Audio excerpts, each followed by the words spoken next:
indoctrination, conditioned by society. You're a victim of the digital age, a 21st century casualty. Open your eyes, you're losing control. Open your eyes, put down the phone. Conditioned by misinformation, it's just the media telling us lies. Decide the fiction from the truth. Society's slow and tragic demise. Open your eyes, you're losing control. Open your eyes, put down the phone. Everyone's got their fucking opinion. What's happening? It's been a minute. This is the New York Hardcore Chronicles Live Wednesday Side Trips episode. It's been a minute since we've done a side trips, much less a Wednesday episode. What's up in the UK, John? I hope you're good. Joe Frank, is that you up in Middletown, Joe Frank? Up in lovely Middletown, New York? Robert Hogg in Scotland, what's up, bro? That's right, Ray Hogan. We're going to bring, happy birthday to our guy on the street and a shout out to, we're going to talk about that in a minute. What's up in London, John? UK, checking in. All right, good. I'm looking forward to today's show. We got an old friend coming on. Hey, Brian, what do you say? Thanks for your help on Sunday. We're going to chop it up, something a little bit different. But there is a little bit of a New York hardcore tie-in with our guest on today's show. There is a little bit of a tie-in, which you shall see. What's up, Debo? What do you say? Next town over. What town is that? What's the town next to Middletown, New York? That's not New Paltz, right? Rich Zola, what do you say? Is that right, Chico? Live. Yep. Yes, you know what? Speaking of happy birthday, let's bring him on. Happy birthday. Thank you. What are you? Thank you very much. 22? 22 plus. 56 today. 56. Well, I remember when I was 56, boy. You're a young guy. Long time ago. 56. What happened? What, did you get punched in the face? What's going on with that nose? I smashed my face into a chair at the Stephen Colbert show on Monday. Nice. I was getting up to let a lady through and smashed my head against the sharp edge of a chair. So I can't be taken anywhere, basically, is what it is. And what, you were like sitting there bleeding in the audience? Oh, I was bleeding a little bit, yeah. It was a lot of fun, though. Got to see our buddy Alan Robert was at the show as well with his wife. So Alan from Life of Agony? Yeah, he was taking his wife out for a birthday. Right on. Yep. Hey, Sean Daly, what do you say, brother? Hey, thank you. Good to see you. Sunday was the Back to the New York Hardcore Roots Series 50th show that we've done. And this is a shot from after Sworn Enemy played, but it was pretty great. Yeah, it really was a great day to celebrate, and lots of fun, all the bands and everything. And there you are, Rich Zoller on the left there. Pat. Yep. Yeah, it was great. It was a great day. Yeah, it was a blast, and Sworn Enemy just always crushes. So Sworn Enemy was really, really great, I must say. And here's a shot of them. Those guys. I gotta say, those guys are so. You got the shirt in the mail. That yeah, good. That was quick. I think that just went out like yesterday or something. That was quick. Those shirts are great, by the way. The new shirts really came out nice. If any of you bums out there want one of these new shirts, there's a couple left. They come in black and they come in maroon, and there's a couple left, a couple sizes. No more big boy sizes. No more double XL or triple XL. Those were the first to go. But there's everything else: small, medium, large, extra large. There's no extra large left of the maroon. But if any of you bums want a shirt, just reach out to me and we'll get it to you. It's It's $20 plus $7 shipping and handling. There's the Venmo, if you want one of those. What a maroon. What a maroon. Listen, you maroon. What a maroon. Is that Bugs Bunny? I think that's from Bugs Bunny. Is it? Yeah. What a maroon. Hey, there he is. Speak of the devil. Hey, there he is. Alan Robert, Life of Agony, spoiler NYC. Yeah. Yep. Yes. He was actually on camera. There's a scene where Keanu Reeves cuts to the guy that co-wrote the book with him, and Alan is right behind him on the camera. So I actually saw him on the show. Hey, Cousin Joe, what's up? Yo, everybody out there, it's coming up. Thursday, Friday, Saturday is the big tattoo convention that Joe is quarterbacking. Some great bands playing. There's an 80s dance that I want to go to. I think on the Saturday. What's that 80s dance? I want to go to the 80s dance night. That sounds like fun. Oh, it's excuse me. It's Friday, Saturday, Sunday, right? Yeah, gotta go to the. I want to go to the 80s dance night. Cut some rug. That hardcore shit is cool, but Speaking of which, who came down who came down? Our big supporter here on this show, Mark Tulch. Yes. From Toronto came down. Let it represent. Yep. Yeah. Hey, you know what? I think he said it's like a good 7 hours, 8 hour drive or something. He trooped. Look, he's rocking the Devo shirt. I didn't notice that. Yeah. Fucking Devo. Yeah, we had a great crew. I think it was a really, I hate to say it, but I say that every time we have a show, but all the bands bring it, This was great is that Danny Schuler from Biohazard, that's his son Jacob, who when Billy didn't make the flight the other day, got up and played with Biohazard in Ohio, which is incredible. And Danny's other son, Colton, of course, plays in Redwoods. Where's my red? Here. That's Danny Schuler's son, Colton, who's a great friggin'. Danny Schuler's son, when he plays, he like his father. He does like the Danny Schuler like faces and stuff when he plays. It's so funny, like father, like son. Yeah, they really. He's got he really raised like a musical family, which is cool. Yeah.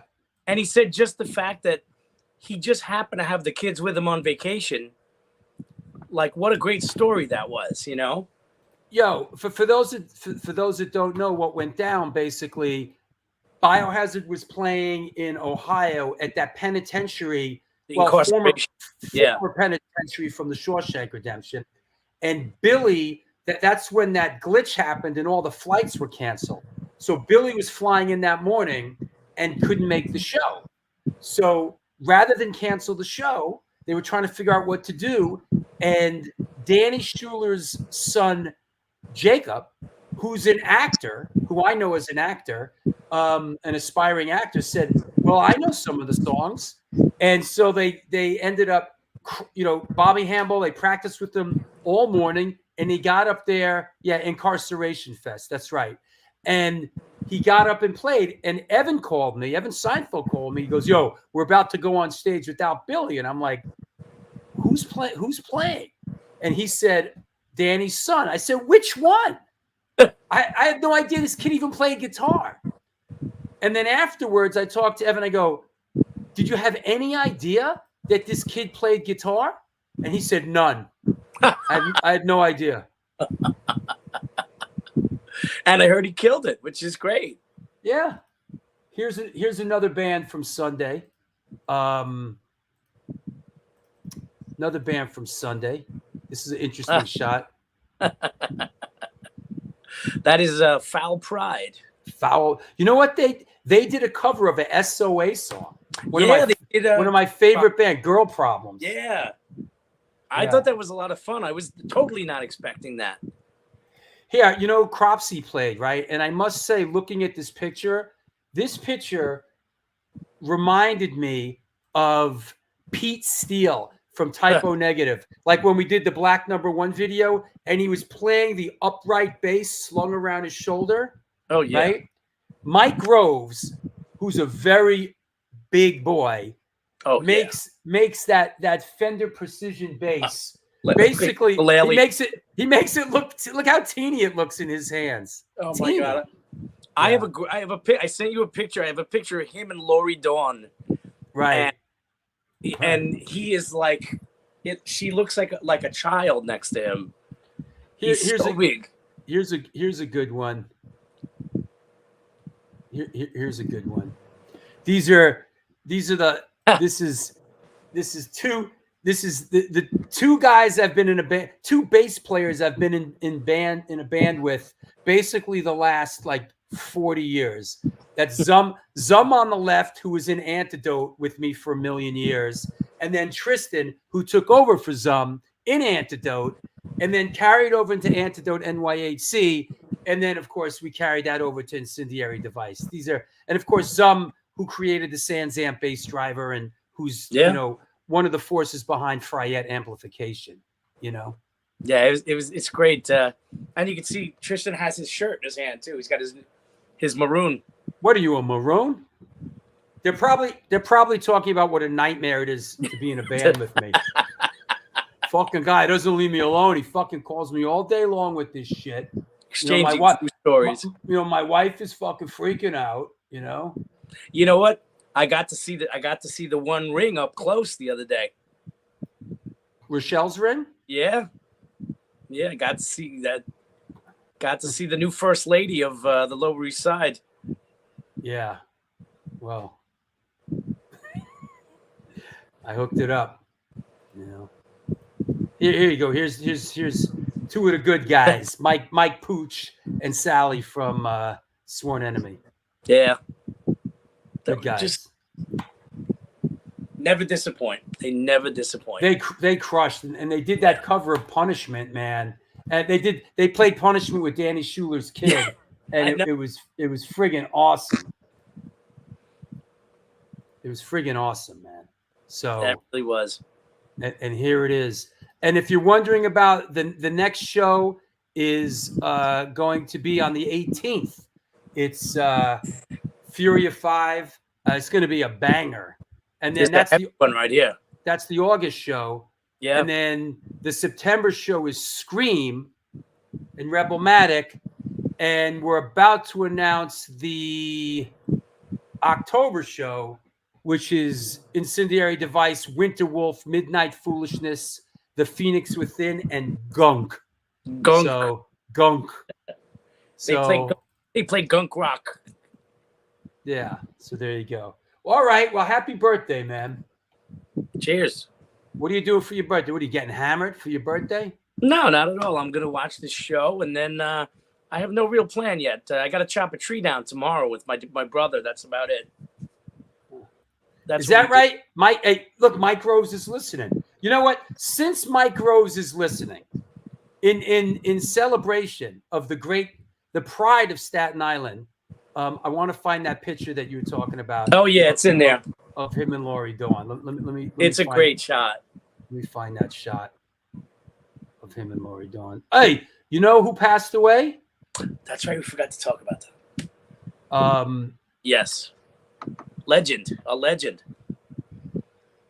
You know what? Wait, I'm gonna give Cropsy some love here. Cropsy played, they were awesome, and their new singer really brought it. And here's a shot of what's the kid's name, Mike? The new singer's name? Where's the Mike Groves shot with Lori Dawn? Let me see. I can find that. I don't see a Lori Dawn and Mike Groves picture, bro. Hold on a second. I got it. I got you. Oh, here it is. I got it. I got it. Here we go. Like Mike Groves is like 5 times the size of Lori Dawn. Hold on. Let me get rid of this. Get rid of that. Let's see. Here it is. There you go. There you go. Brandon. That's the kid's name that sings for Cropsy now. Brandon. There they are. There you go. Right. Yep. All right. Well, have a happy birthday, bro. Thank you, sir. Anybody you want to shout out? You know what? Got to shout out Ray Hogan and Rich Zoller. We got to hang with them the other day. Always a blast.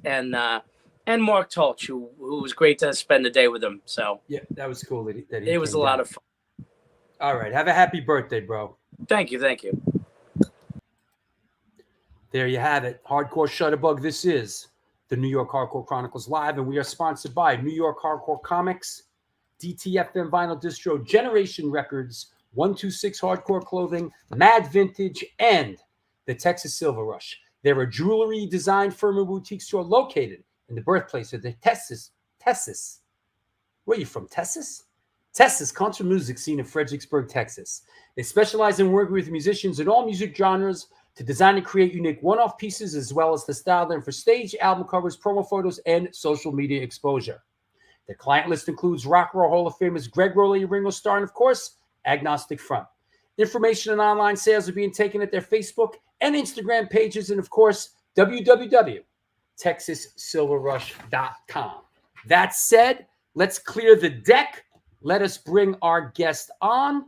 Let's make sure. Hey, Gary in Liverpool, what's happening? Are you ready, Gary in Liverpool? Here we go. Here we go, yo. Today's guest is a photographer hailing from Paris, France, currently residing in New York City. His photography career stretches well over 2 decades and has taken him to more than 36 countries, covering 14 war zones throughout the Middle East, North Africa, Europe, the Caucasus, and Central Asia. His war reporting has been featured widely in major publications and media outlets, including Vanity Fair, Paris Match, The Guardian, Elle, and CNN. Please welcome, coming at us from the great country of Greece, our old friend, Mr. Jonathan Alpeyrie. What's up, man? How you doing, Drew? How are you, buddy? I'm doing pretty well. Thanks for coming on and being a guest. All right, my pleasure. It's a little bit of a different kind of guest for us, so I'm excited about it. You know. That said, but you know, I've been following. You know, we've known each other for a couple years. I've been following. You know what you're doing and everything that's sort of and we're going to get into the stuff that led into all this, but let's kind of take it from the start. You know, how did you come up? Did you grow up in an artistic household? How did photography come into your life? No, not really. Actually, I think for me, the calling in terms of covering conflicts for a living was my family, because a lot of my family members fought in all the big European wars, from World War I to World War II, Indochina and Nigeria. Wow. So I grew up listening to their stories, and for me, that was fundamental and made a massive imprint, a permanent imprint in me. Wow. And listening to what they have gone through. So for me, it really felt like a natural path. You mentioned Indochina, and I'm sort of connecting, having, your French and, the U.S. involvement in Vietnam and the whole Vietnam story. And I learned about this fairly recently, about how far back that whole conflict it went, including the serious French involvement in Vietnam before the U.S. got involved, and we're warned, don't go in there. It's a quagmire. The French had a hard time in there, but that's an interesting conflict. The French involvement in Indochina, right? Yeah, I mean, actually, Indochina was, by the second half of the 19th century, it was a very prosperous region that the French took over. Pepper was one of the big productions there and other things. What led to the war after 1945 was really France was in a decline. So it was really the last gasp between, when Western European nations just had to give up their colonies. We still have some, but they're just remnants of it. My uncle actually was a paratrooper and fought at Dien Bien Phu, which is the last big battle where wow, he did. That was the big one. Yeah, it was a very bloody one, and it was very dramatic, and ended up obviously the way it did. And he volunteered the last week of the battle because he got a letter from one of his friends who was in the battle already and decided to volunteer, was parachuted, knowing all too well that it was over anyway. But anyway, that's kind of the background of my family. Wow. And you moved from Paris to New York at a certain point? Yeah, I moved to the U.S. with my father when I was 14 years old. I'm 45 now, so yeah, 31 years ago. Right. Yeah. And going to school here. I mean, I know. You studied medieval history? Is that right? Yeah, so I went to the French high school in New York City. I graduated high school in 1998, and then I went to University of Chicago. Right. But I started my career as a photographer my freshman year in college. So I was working throughout my college 4 years undergrad. But yeah, I did study early medieval history. So I have a BA in early medieval history. Very useful. Well, it seems well reading the book, there came a point where some of that came into play a little bit. When you found the coins and stuff. I mean, knowing that. I mean, I know that's not medieval per se, but were you always a student of history? Did it always interest you as a young person? Yeah, since I was a young teenager, I was always fascinated by conflict. So what I would do is read a lot about it. Of course, listen to my family members. I hear their stories, and very quickly I developed a fascination for history. So I read constantly about it. I still do. Yeah. And it was actually a big proponent to why I decided to be a photographer, because for me, covering conflicts was a good way to report on historical events, in this case, military events, which define our humanity in many ways. And photography was really a medium for me to embed myself in these historical events. Who were some of the photographers early on in your development that inspired you and influenced you? There's no one person. If I have to find names, there's some of the guys. I don't know if you remember, but maybe 25 years ago, there was a famous photography book that came out called Requiem.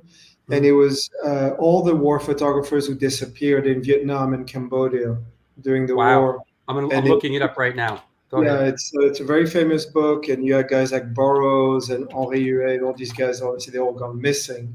Right. And it's a series of their photos, and it's combined. Even Dana Flynn, who was the son of Harold Flynn, who was a famous war photographer, right? And he used to cover battles on motorcycles, and he went missing. So this was a big. It was very interesting to me to dive into it, especially considering that these guys went missing. Yeah, that's the book exactly. Yeah, Requiem by the photographers who died in Vietnam and Indochina. Wow. That's right.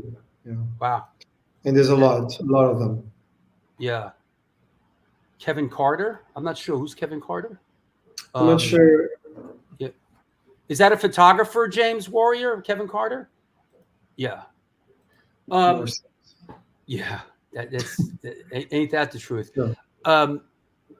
Yeah, I'm pretty fascinated by the Vietnam conflict. I've really taken quite a fascination with it and watched as many documentaries as possible, because it was, and I know we're sort of going all over the place, but the Vietnam conflict to me was something growing up and hearing is something I never understood in the least bit. It was such a sprawling, massive, confusing conflict, and I'd say it wasn't until fairly recently that I really buckled down, read a couple books, saw a couple of really informative documentaries, including the Ken Burns documentary, which I thought was very good. I watched that 3 times, and that I finally started to get a real understanding of how the dominoes fell in something like that. You know, like I said, going back to World War II and what happened. And one domino, I guess with a lot of these conflicts, right? A lot of them, they don't just magically happen. There's a lot of dominoes that fall going back many, many years. Is that safe to say? I think it's important to make the difference between different types of conflicts. For example, you mentioned World War II. Mm-hmm. Probably the United States' last conflict with true objectives was probably the Korean War. I mean, World War II is an obvious one where you had the real definition in terms of strategic goals. Right. But after the Korean War ended in 1953, you could see that the US, especially because the neoconservative movement took over in terms of America's foreign policy with Brzezinski and all these guys who were around him, Kissinger obviously being one of them, Mm-hmm.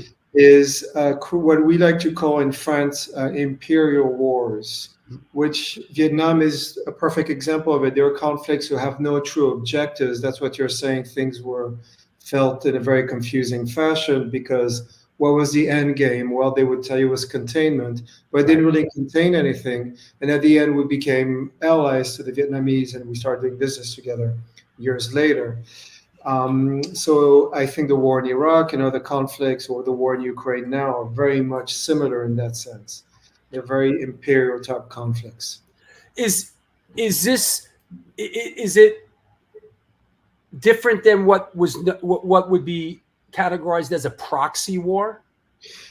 That's a very good point, a very good question. So proxy wars are also an effect of imperial conflicts. They were just lesser in the sense that you're not really involved, and Ukraine is one of them. It's a perfect example of a proxy war. Right. The conflict is really between Washington, Beijing, and China, and Moscow. The Ukrainians are suffering the brunt of it because of our own strategic preferences. But yeah, it's definitely an imperial tradition to do so as well.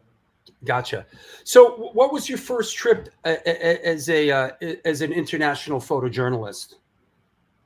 My first trip was in 2001.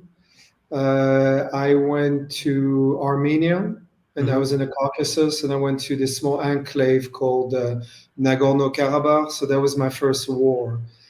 Didn't see much action, but it was definitely a hot zone, a conflict zone.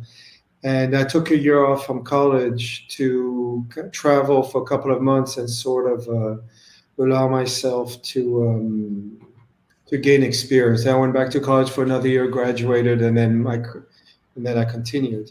But Armenia was my first area. Yeah. And what was that conflict, or was that was that I was reading about when you went out, and I'm quoting, spent a month driving across the country, focused on the remnant of the communist era heavy industry. The decaying infrastructure was a fascinating reminder of a collapsed system barely 10 years prior. Was that Armenia? It was Armenia. That was my first actual photo essay as a professional. Yeah, it was Armenia. Yeah. Is I have this labeled as is this gentleman Armenian? Yes, so that's a project. Actually, next year I have a big show at the Winter Palace in Geneva with the UN, because for about 10 years I went around on a side project to take medium format portraits of World War II vets. Wow. And the idea was to combine as many different nationalities as possible. Yeah. And at the end, both Axis and Allies, obviously, you can't have one without the other. Sure. And I shot about 62 nationalities, 250 men. And this is an Armenian who fought with the Red Army against the Germans during World War II. Wow. And I went to Armenia to meet him. I mean, I met a couple during that trip, but that guy fought in Caucasus in 1942. Wow. Yeah. And looks like picked up a couple of accolades along the way. You know, and I know know we're bouncing around, but while we're here, you mentioned this upcoming project, and we'll probably touch on it a couple of times, and basically going to a lot of different countries and talking to a lot of different people. I assume, of course, in the spirit of that, you spoke to some German veterans as well. I did actually. So I photographed, I would say, about 70 Axis soldiers from Waffen SS to regular Wehrmacht, or Croatians, Austrians, Japanese. So I tried to combine as many as possible. I actually had a big show in Soho about 10 years ago on the subject when we did diptychs. So we had an Axis soldier and an Allied soldier together in the same frame who fought against each other in the same battle. So I had a German tanker in Normandy, and next to him there was an American paratrooper. So the idea was for historical relevancy, just bringing to life their testimonies. Must have been interesting to especially speak to, Waffen SS was sort of the elite of the elite. And it must have been interesting because I'm sure those guys are pretty guarded about what they talk about. So it must have been interesting. Yeah, I mean, they were very hard to locate. Actually, that was the kind of the cherry on the cake, if I can say, as a photographer, because it took a lot of research and convincing to get some of these guys. But they fought in the war, and it was interesting to me as well. I want to touch on: is it safe to say that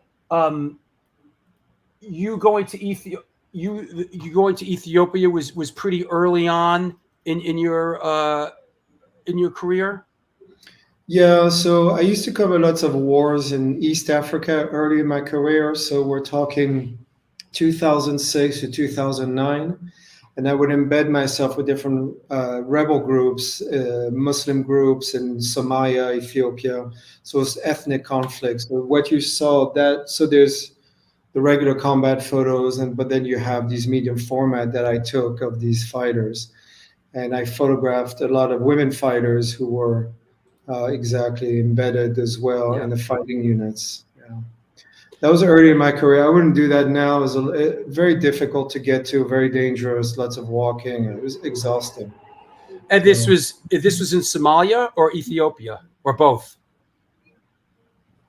Yeah, so it's a region called Ogadennia, and it's in eastern Ethiopia. And it's Somali ethnic groups fighting the Ethiopian government. So it's ethnic conflict. Is it safe to say that some of these conflicts have just been generational, and really it's almost they're I don't want to say they're never going to end, but some of them have just been going on for so long that it's just a life. It's like a way of life for people. Sure. For East Africa, since it's very ethnic oriented, and the borders that were created of, to lack of a better word, fake, or they were put together for a variety of reasons by external powers. But yeah, raiding, for example, is common, or these are all traditional human activities, and that's what makes them interesting. Yeah, you mentioned, bad neighbors. Well, sort of, right? I mean, I think at least from what I understand about fake borders, it is almost like the Hatfields and the McCoys, but a lot of it is how do I put it? It's long running, going back a long way. A lot of it is just ethnic stuff, right? Sure, ethnicity always played a role. I think very quickly when society started to organize itself, maybe about 20,000 years ago, conflict erupted, whether it's natural resources, probably that's the original of it. And then, ethnic, the notion of clans start building up before, you expand into more complex civilizations. But sure, that's part of the human code, like we do conflicts. Its phase changes, but the consequences are usually the same. I love. This is a great shot. I love this shot of yours. Here we go. What's going on here? So we were surrounded on the hilltop. These are Muslim fighters, Ogaden fighters, called the ONLF, so Ogaden National Liberation Front. And it's an ethnic war in Ogadenia. So it's in eastern Ethiopia on the border with Somalia. And we were stuck there for a while because we had Ethiopian government troops surrounding us. So there's like sporadic fighting, and after maybe a week we're able to break through, and I spent 6 weeks with them. It was difficult, to say the least. When you say when you're just for the uninitiated, when you say you're embedded with something like this, what does that mean on paper? So there's a whole process in terms of snapping the photo is the end game. That's the last part, and in many ways, that's the easiest thing to do. Sure. You know? Right. So you think about your frame and you build your story. You're a professional. That's what you do. But that's maybe 10% of the work or 20% of the work, and everything else before is establishing contacts and making sure they're safe and they're going to take care of you and they're going to help you go to the location that you need to go, organizing your plane tickets, whatever. So the logistics of it is very difficult, especially in that part of the world. That picture was taken during the fighting in Mosul. I covered that battle in 2017 twice. I spent many weeks there. Very dangerous, very crazy fighting, urban fighting between ISIS troops and Iraqi regular forces, and that was no joke. The city was heavily damaged, lots of casualties. It was intense. When in reading the book, just a couple of notes, and I quote, just trying to get a handle on the process here. The closer you get, the better the shot. Right. I mean, this is sort of, it makes sense to me. Right. And it seems like a very dangerous kind of, I don't want to say like a cat and mouse game of you want to get the great shot. You want to be, closer or as Joker Man says as Joker says in Full Metal Jacket, I want to get in the shit, you know. I mean, and he does, right? Yeah. I mean, it seems to me, from my sort of from my easy chair, is it a aphrodisiac? Sort of like you want to get in the mix and you might be putting yourself out there in a dangerous way or putting yourself in an awkward position because you sort of know the closer I get, the more chances I take. Isn't that a fine line that war photographers like yourself sort of walk?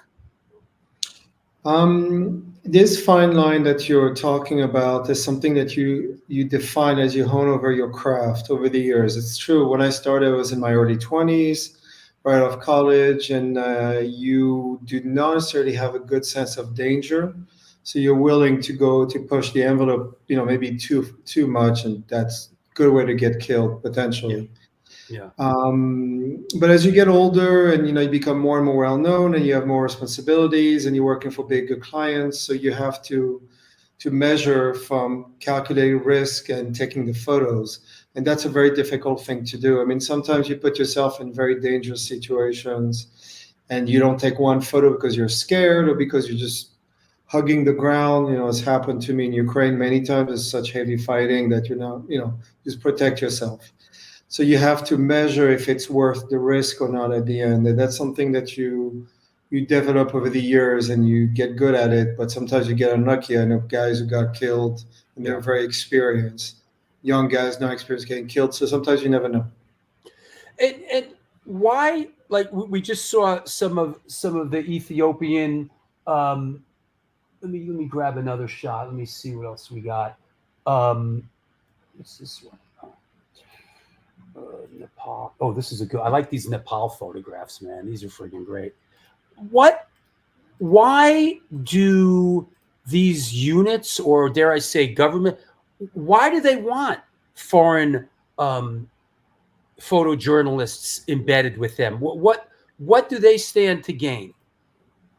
So it's always a bit of a compromise. So it's a bit almost like a contractual compromise where they need maybe some publicity and they want their plight to be known to the general public, and you can bring that to them. And in exchange, they allow you to be with them. These are Maoist rebels in Nepal. The war it's been over for years, but I used to cover it a lot in 2005. I spent many months in Nepal. And these are very hard conflicts to cover because we had to trek in the mountains for days on end to reach these areas that are highly controlled. Saw some fighting, very little. It's all guerrilla warfare. Right.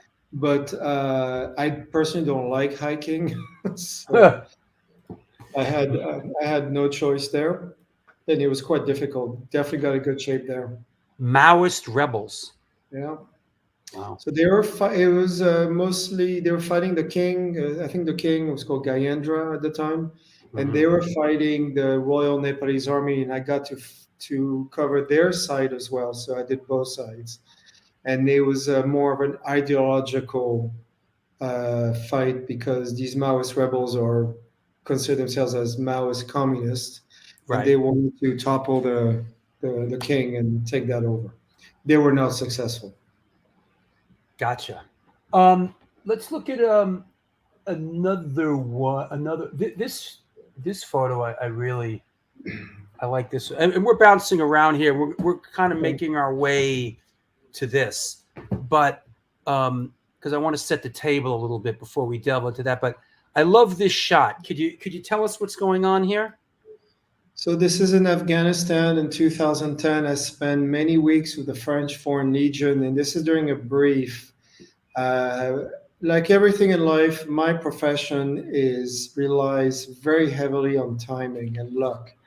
And when I got there, I was embedded with the 2nd Parachute Regiment of French Foreign Legion and saw pretty heavy fighting for about 2 weeks. Casualties on both sides, name it, artillery, firefights, ambush, everything. So these are the guys I was living with for weeks, just doing fighting against Taliban troops. French, I was looking at them and I was looking at them going, are these guys Russian? And then I'm like, I don't think so. Are they American?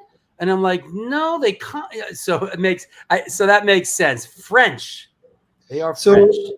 At the time and still today, I would say about half of the infantry. The French Foreign Legion is about 7,600 men, so it's a small force within 4 regiments, or 3, I forget. Anyway, and half of the infantry are Slavic soldiers, so lots of Belarusians, Ukrainians, and Russians. And you got guys from all over the world. But the officers, so captains. So anything above staff sergeant and above, they have to be French. So they'll take the best French officers and they'll put them with the French Foreign Legion. So some people want to be involved, want to be a part of the best of the best. Is that why they gravitate? I want to be in the French Foreign Legion. So for the officer corps in the French army, that's the case. Yeah.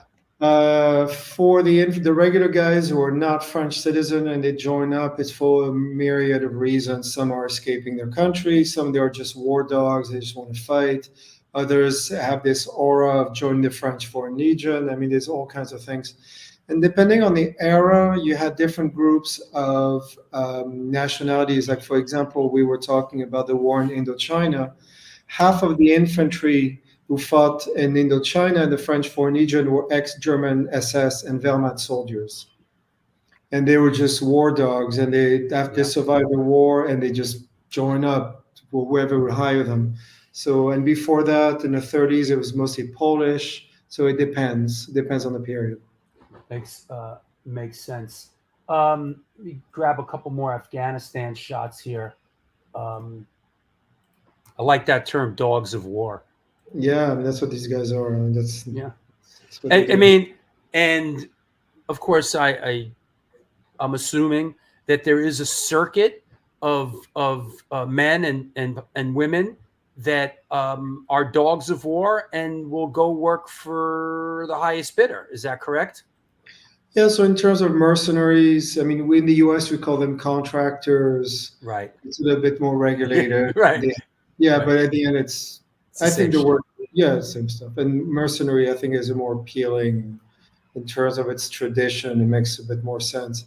Sure. But that's during combat in Afghanistan, and I just got lucky with this shot because I'd snapped a photo exactly it's an 84, and they were using it against infantry, but it's usually something you use against tanks. Yeah, that's an anti-tank weapon. That's right? why the 84, yeah. And I just snapped a photo exactly when the shell was coming out, and you can see the entire barrel lighting up. Wow. That was lucky. Incredible. It's a lucky Yeah. shot. Here's another Afghanistan shot. Boom.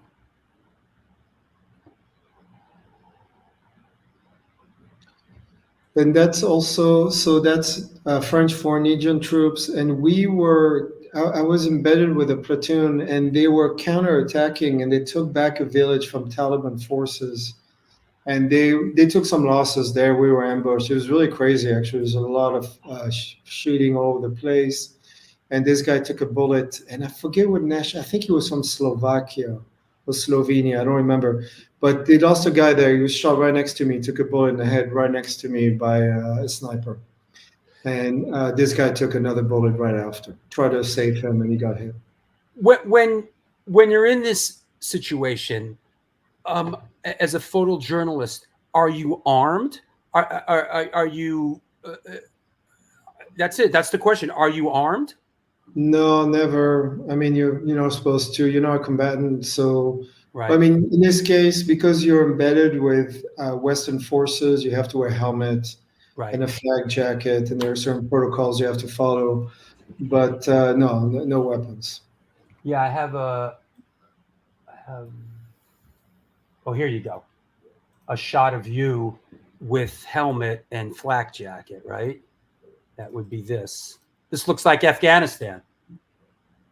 Yeah, this is the same day, actually. This is during a lull in the fighting, and they had called American F-15s to do flyovers.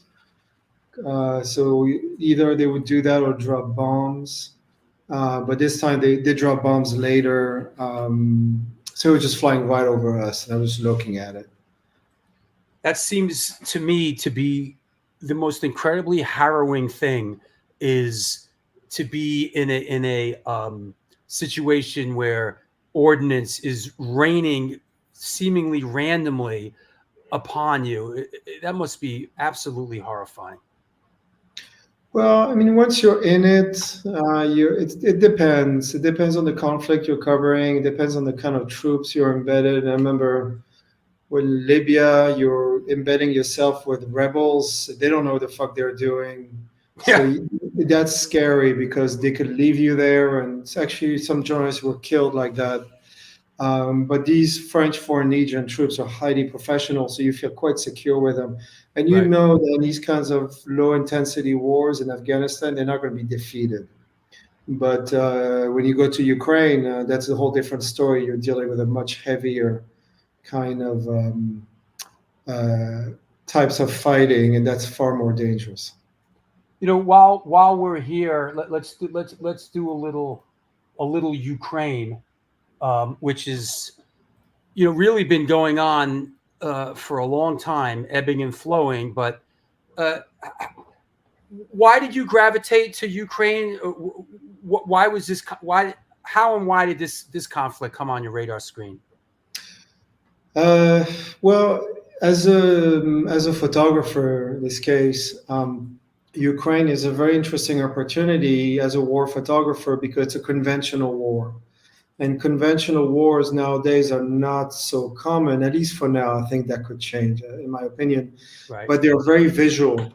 and they're very talked about and they're very heavy. So they're an opportunity for you to dive in it and do good work and to understand what's going on. But you're correct. The war in the Ukraine did not start with the Russian invasion. No. It started in 2014 in April. The war's been going on for over 10 years. Yeah. Yeah. This series of photos, was this a bomb? Was this a bomb that was dropped in a civilian area? Yeah, so this is the Russian side. So I used to cover mostly on the Russian, pro-Russian separatist side. This photo was taken in 2014. The one before was 2015, but this one was early on. And this is a woman who was opening her store in the morning, and it got hit by a Grad missile launched by Ukrainian army. And that's her daughter who just found out that her mother was killed. Man. Wow. Is this, I guess this is the same woman, right? Boom. Yeah, and her husband is not on the photo. It's another photograph, but he was killed too. They were both killed, and that's just her lying next to the store. It was Just very. Yeah. Go ahead. Just opening up her shop on a regular business day. Yeah, I mean that area. It was in Donetsk, and the northern part of that city in Donbass was under heavy attack by Ukrainian army at the time. So we would go every day and shoot whatever was going on. And yeah, they would just, you would think they would leave those door closed, but that morning they went, and it was a regular shelling. So bombs were dropping here and there. Laurie Dawn asks, in a situation like that, when there's a bunch of moving parts, she says, how do you keep from panicking? Is there a mantra? Like, how do you, I guess human beings will get used to anything, right? I mean, but is there any sort of, how do you keep from sort of freaking out? I mean, yeah, there are moments I've been scared, in Syria or different moments, but you try to control yourself, because if you start running around, I mean, where would you go anyways? So you got to really keep focused and try to measure your next decision. Otherwise, you could make a mistake.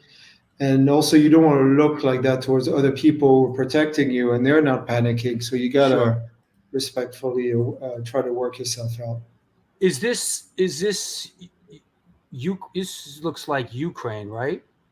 Russia? Yeah, so this is actually in 2022. So when the Russians invaded, I got into the front very quickly. This is maybe a week, a little less, maybe 5 days after it came in. This is Irpin. This is northern Kiev.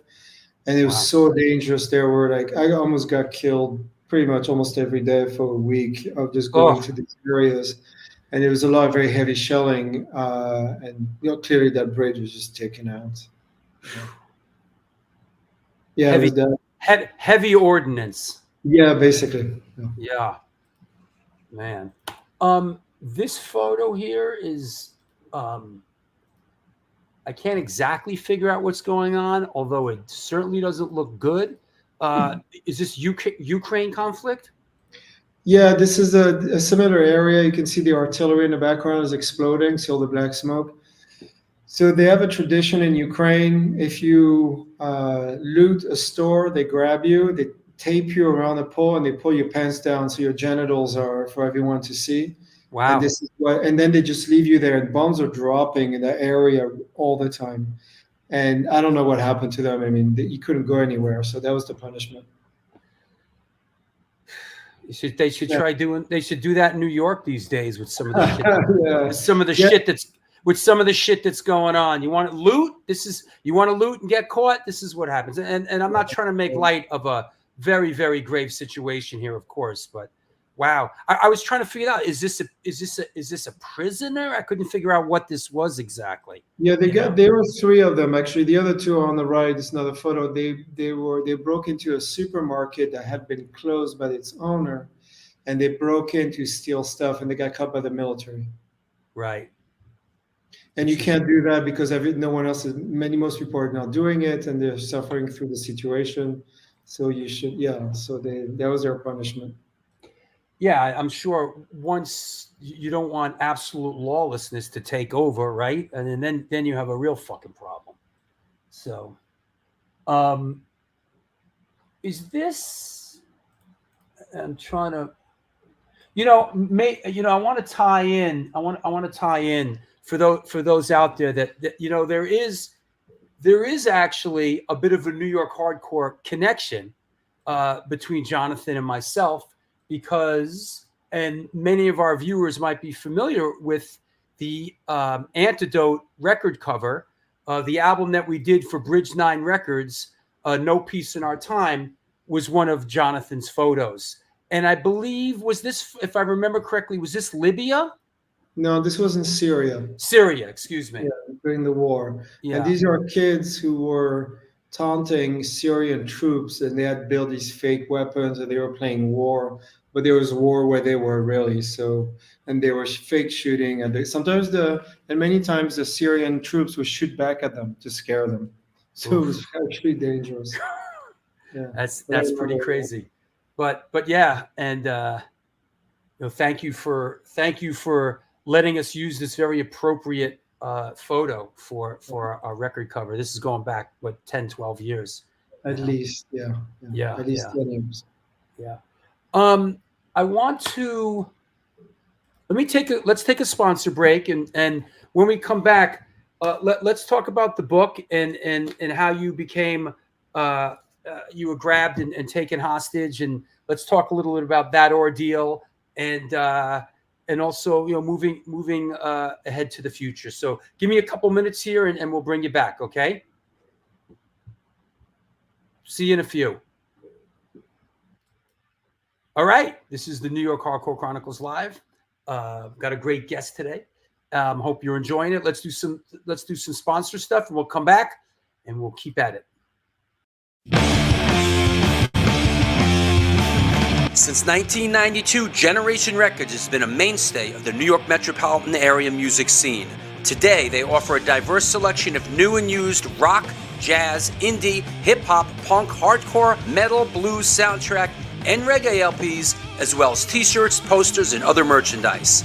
They buy used record collections and music memorabilia and will pay you top dollar for them. House calls made for large collections in the tri-state area. Call or email generationrecords@gmail.com and follow them on Facebook and Instagram.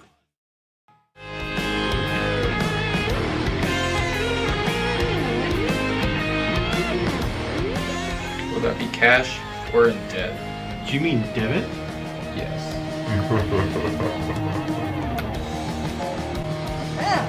Sorry. Another eternally satisfied customer.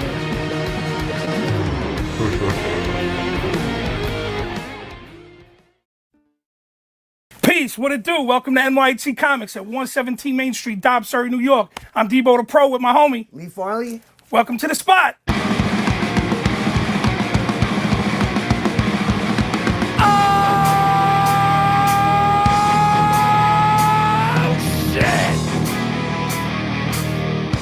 Specializing in yesterday's and today's comic books, rare CGCs, toys, collectibles. Got skateboards, old school tapes, Magic the Gathering, Warhammer. Video games, original art pieces by your favorite New York City and worldwide artists. Let's go. Skate decks all day, baby. We also have the young reader section here for like 10 and under. The Pops. People love the Pops. Star Wars! We are New York Hardcore. We always rep the scene. Let's get it on.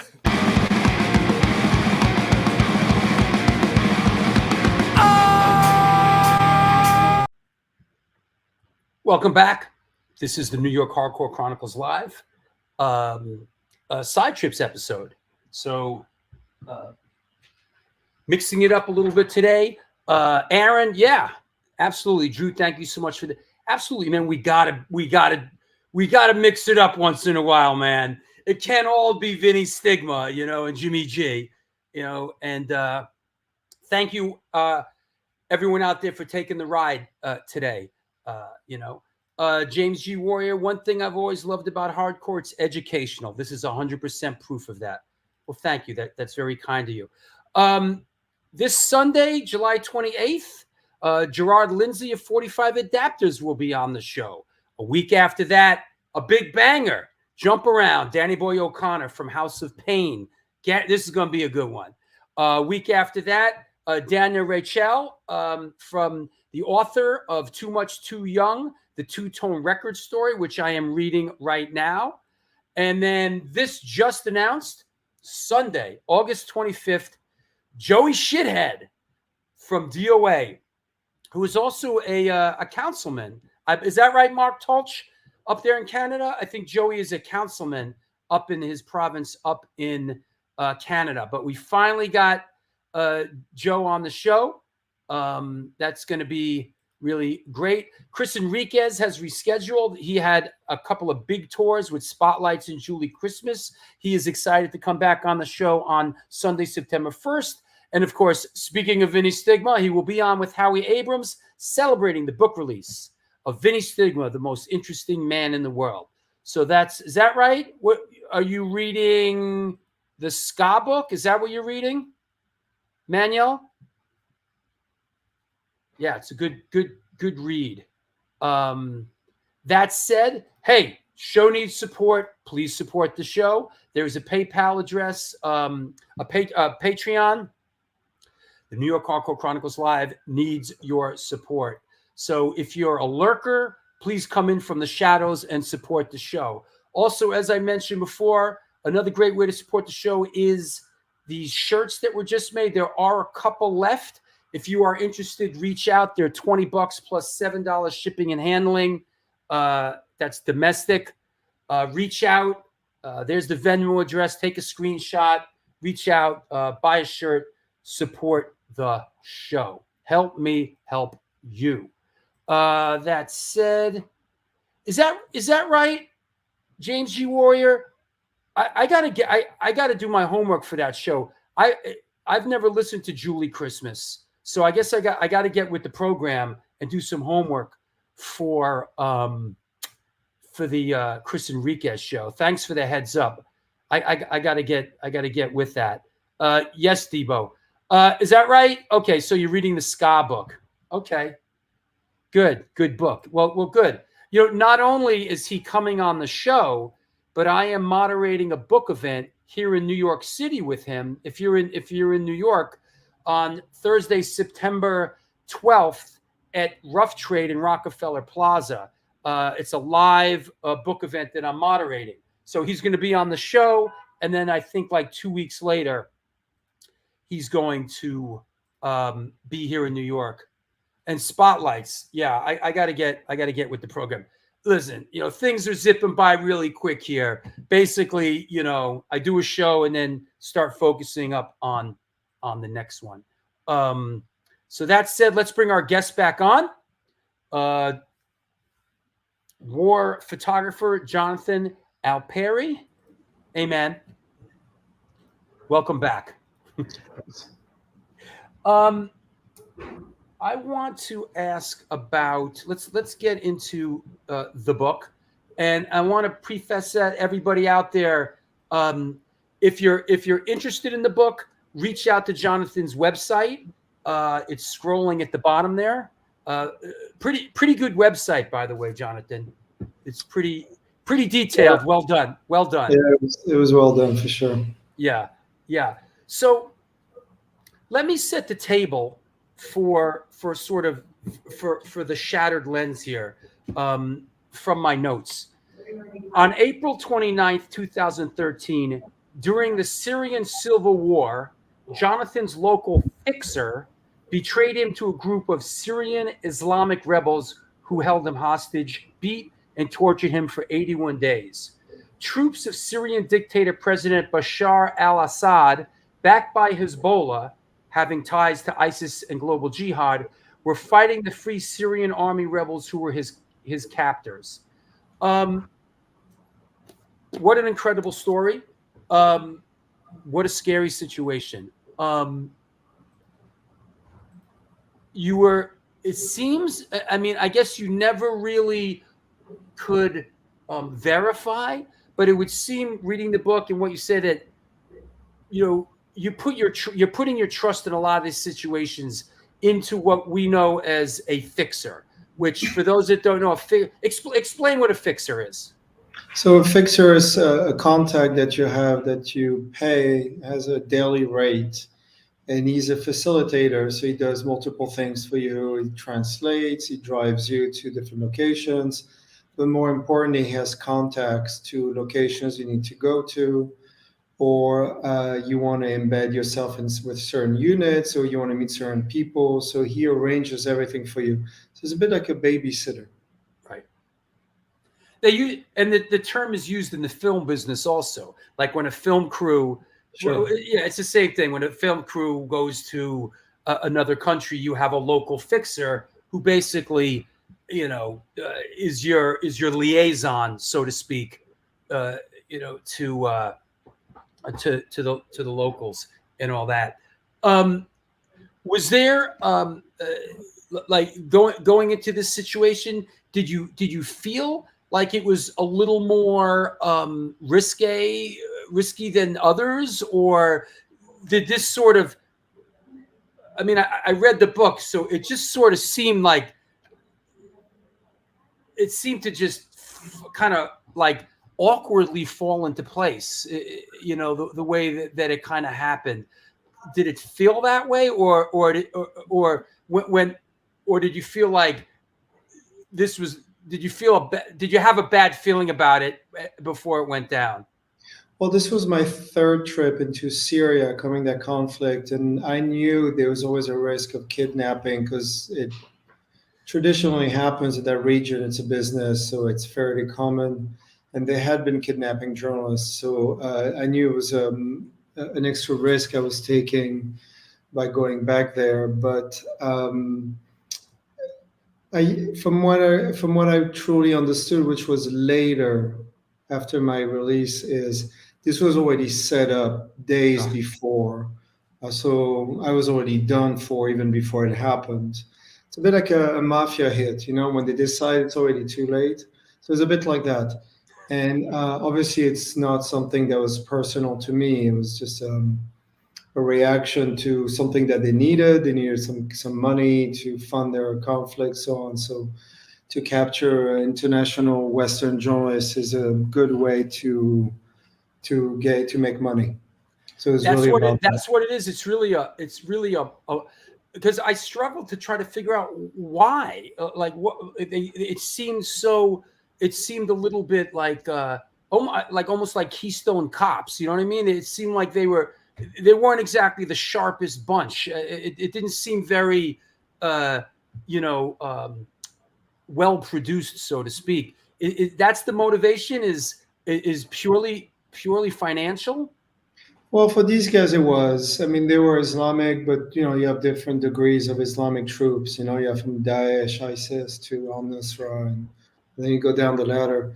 So my luck was that these guys were interested in money, and when they got it, they released me. So there was something you can work with. But then the problem also was that the situation around where I was very hairy. There was a lot of fighting going on, a lot of bombings, artillery strikes, airplanes were dropping bombs on us. So it was not just being kidnapped. I was being in a situation where the area held by the rebels was being squeezed little by little. And months after I was released, they were destroyed. I mean, the whole area fell back to Hezbollah, Bashar al-Assad's troops. So it was really a failed attempt at a failed civil war.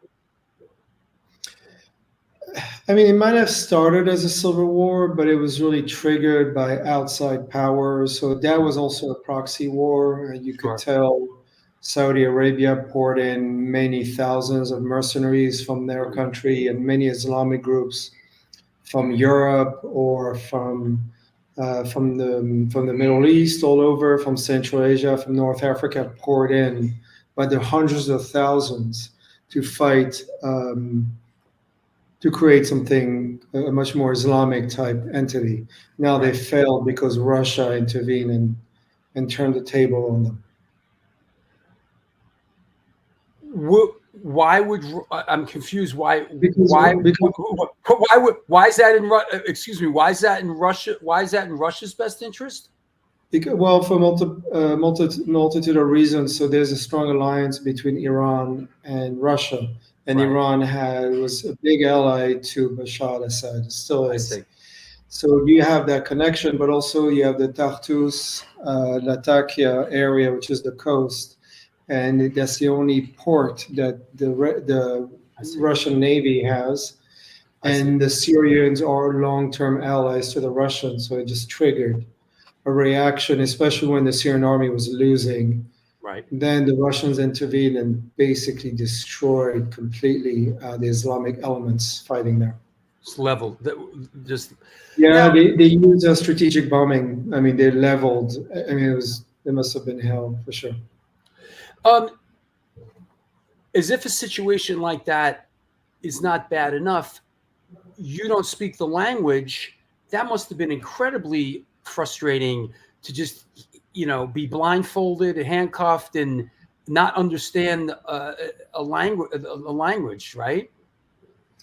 Yeah, they brought some translators early on I went through some different interrogations and mock executions, and they brought someone who spoke French, another one spoke English. So, but also after a while, I ended up learning a little bit of the language. And I think I probably knew about 100 words. So I would, just very basic stuff. Want to go to the bathroom, I'm thirsty, can I do this? Just try to make friends with them. And as things went, as things went along, things seemed to loosen up. I mean, 81 days is a long time, but it seemed like by the end you were almost like a comrade. You were kind of hanging out, and I guess as it got closer to making the deal, things loosened up. I mean, does that make sense? What do you attribute that to? How did that work? Well, a lot had to do with I was very friendly to them.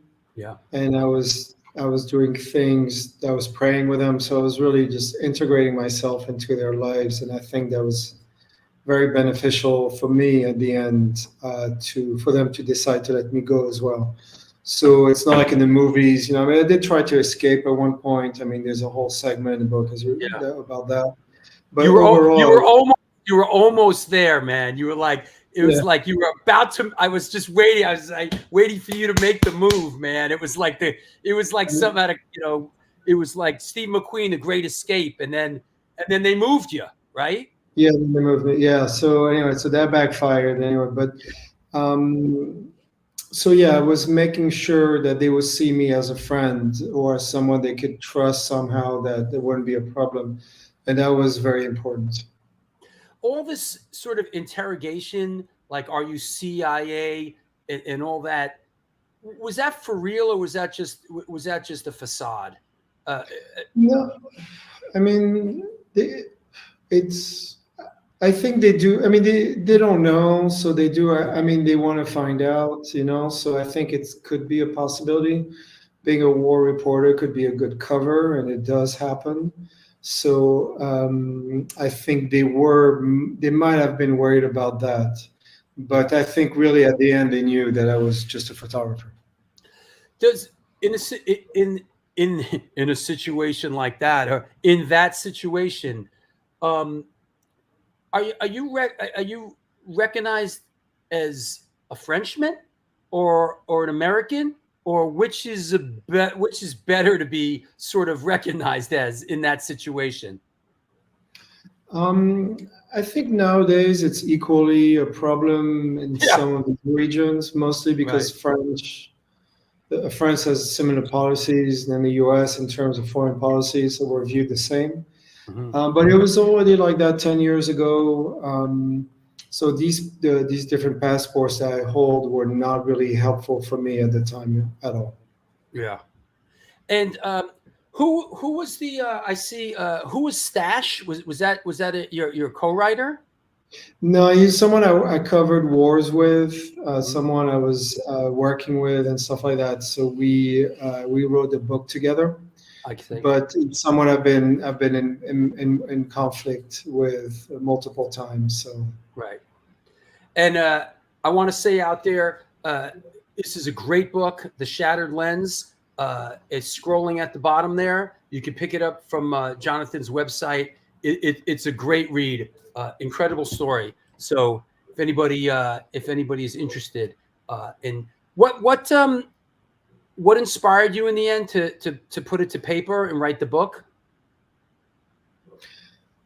different things. One of them was very cathartic, to just put everything down. Also, it was good timing, and there was an opportunity with Simon Schuster to do so. So it was just a kind of an alignment of the planets for that to happen.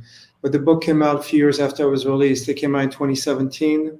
So this book's been around for a couple of years. And Simon Schuster was a very nice opportunity. So of course I took it. Absolutely. Moving forward and kind of getting into a couple of, I grabbed a couple of shots that maybe you could give us some perspective on. This is pretty interesting. Is this Afghanistan again? No, that's Syria. Okay. Was this taken on the trip that No. you were kidnapped, or was this a different trip? It was the trip before. So we went through Turkey on this one, and we linked up with different rebel groups there were fighting, and that was super dangerous there because there was a lot of clashes. And actually, the day when I decided to leave these guys and go back in a different area, they were all killed the very next day in the same house where I was staying. Oh, I think they took a direct tank hit, and they were all wiped out. wow. But that was early in the war. This was early 2012. Yeah. On horseback. Yeah. Let's see if I have Caucasus out of Ukraine. Here's another Middle East. You got me as to where this might be. Oh, so that's in Libya. You know, Chris Andrews just remarked that most of them are carrying Russian weapons. Sure. Yeah, I mean the AK-47 or AK-74s have been around for decades, especially the 47 version. Is that the Kalashnikov? Yeah, that's right. Which is originally German machine guns, actually. That's right. And it was, I think it was the first gun that was sort of stamped from like one piece of sheet metal. I mean, that's why it was so easy to mass produce. It was sort of they stamped it from like one single sheet of sheet metal. Yeah, no, it's true. So these guns can work for decades with minimal work. But this is a Libyan rebel. He's just washing his feet at the front in the desert. You can see some armored cars. There's one that's passing by on the one road. Yeah. This is even further. That was in 2011, spring. Yeah. Right after the French intervened. Got it. Hey, if anybody has any questions along the way here, please post them up. Let's kind of do it all at the same time here. So if you have any questions for Jonathan, as we're going here, we're kind of doing a show and tell here with some of the photos now. Feel free to post up as we go. I'm confused by what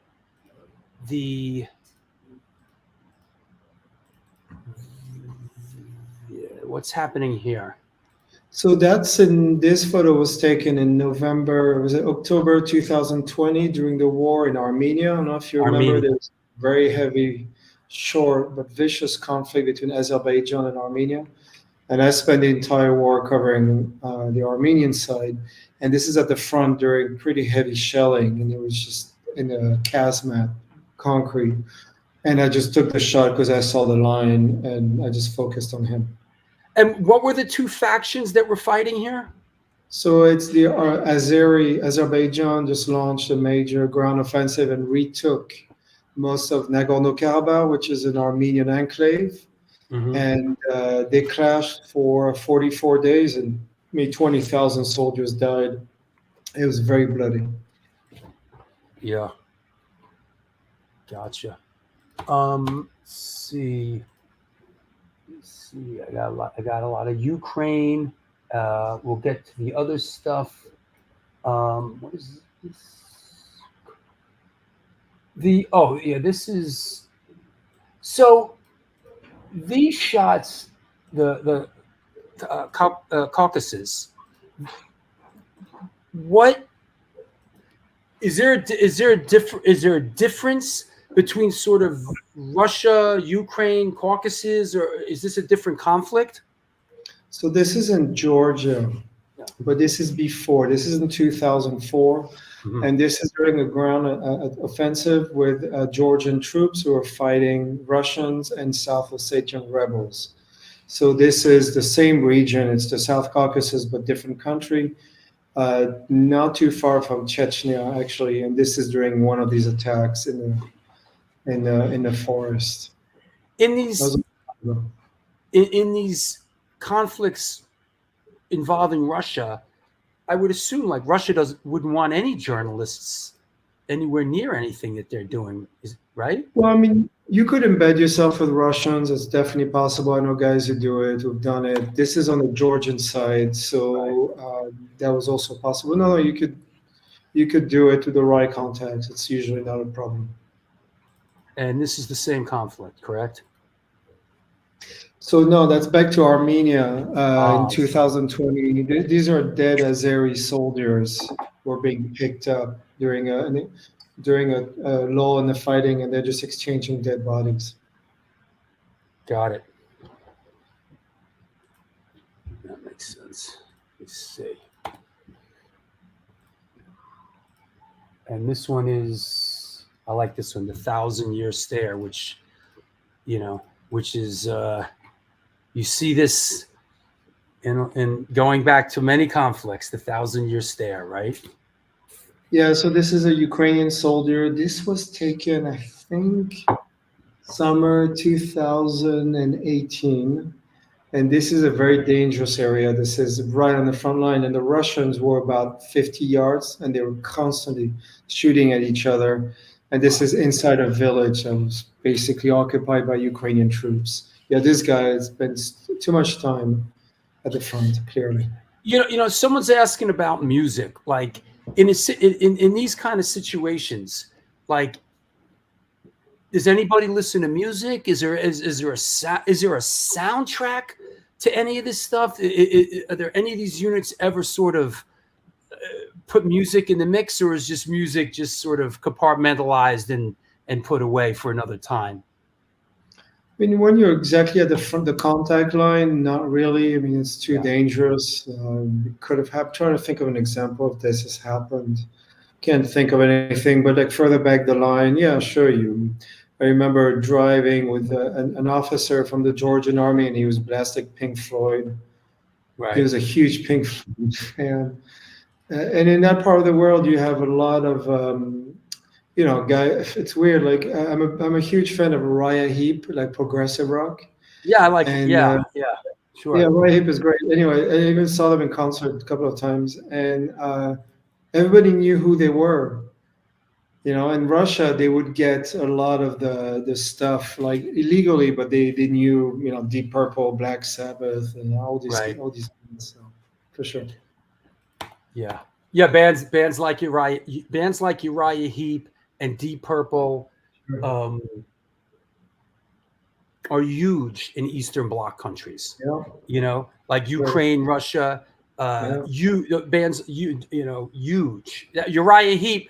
I look at sometimes I see their touring. They do like a 30-day tour, like in Eastern Bloc countries. Weird. It's weird. Yeah, Poland, and they still have a really vibrant career in these places. Skip. Yeah, here's an. Yeah. Oh, this one is pretty. This is Ukraine again, but this is similar to that other shot that we looked at previously. Ukraine. Yeah, actually, I was injured right after we were hit pretty hard. This is during an ambush with you. This is 2015 spring, and this is during clashes in a small beach town called Sherokine next to Mariupol. Mhm. And he basically ambushed pro-Russian troops, and then they hit us with artillery, and I was injured right after. But I took the shot as the RPG-7 warhead was released, and I think the guys took a direct hit, so they were pretty pissed about that. When you say you were injured by shrapnel, or were you actually shot?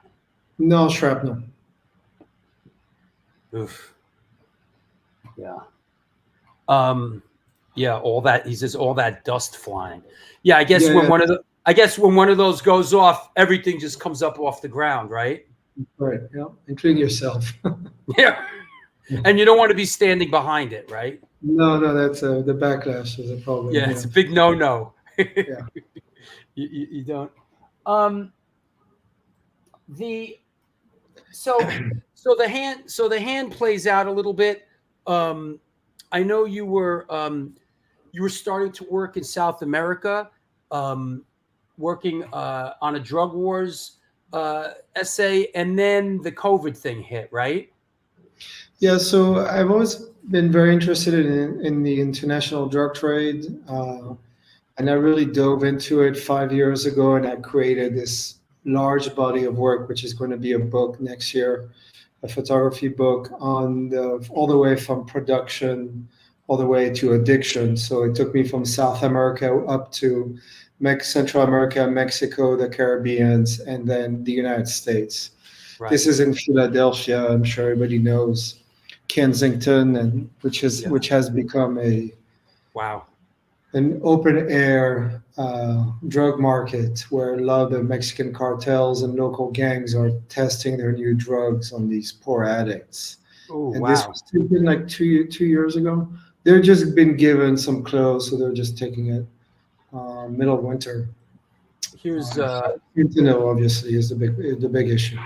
You know, some of these, and here's a disclaimer to some of our viewers. Some of these shots are very graphic, and for instance, this is pretty intense.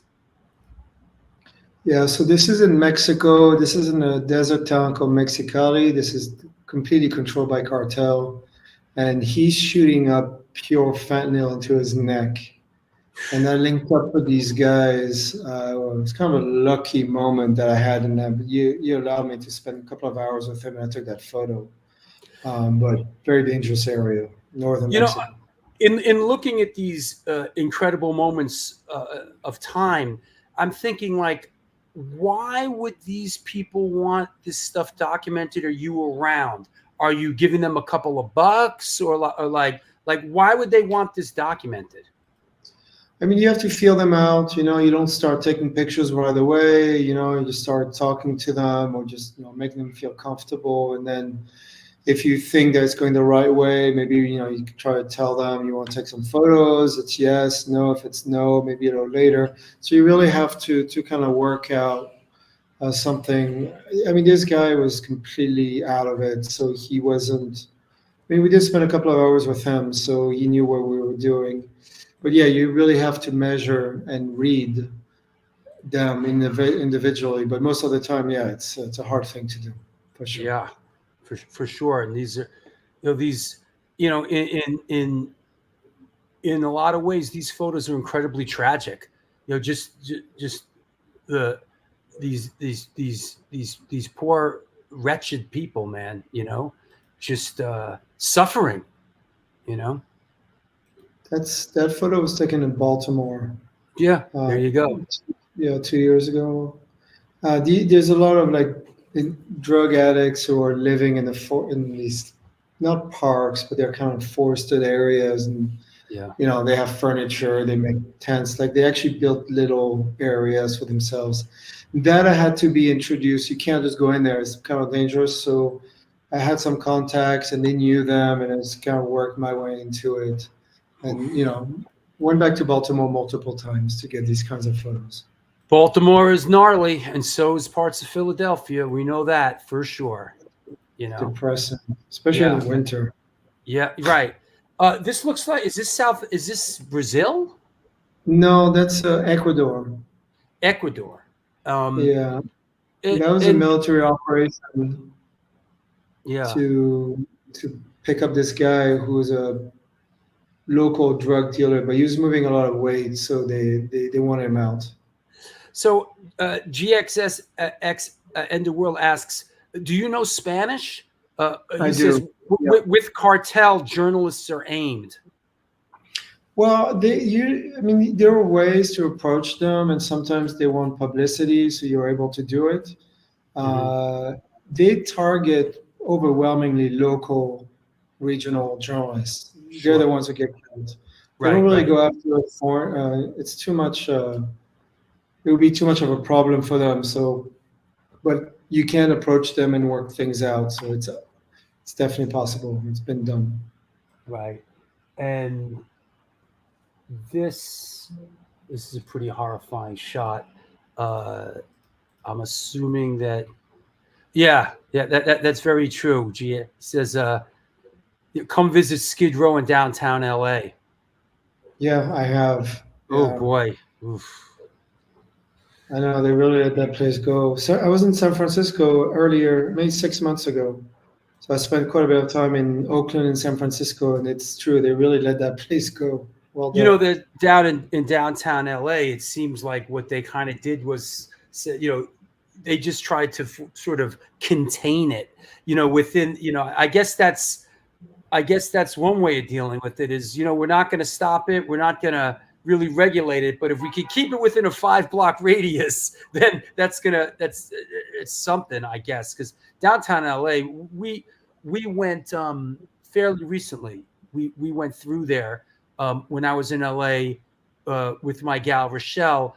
We saw a documentary about the Cecil Hotel. Did you see that, Doc?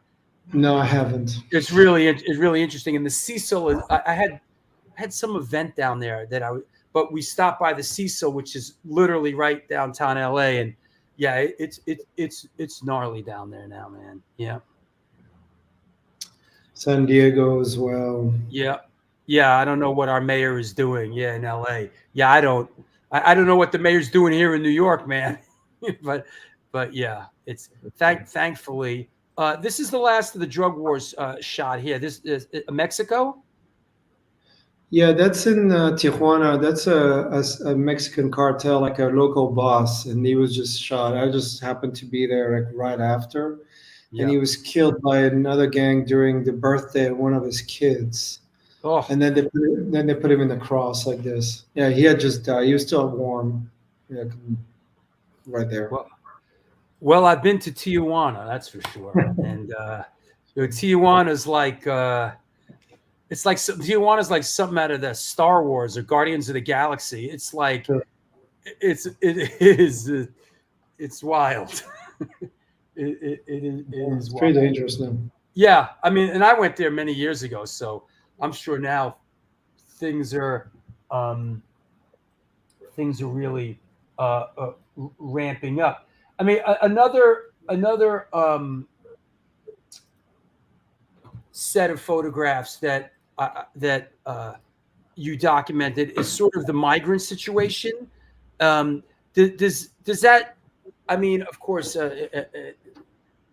I know the answer, but we're just putting it out there. Like, I'm assuming, you know, a lot of this activity, of course, is tied in with the drug wars and people going back and forth over the border. Is that safe to say?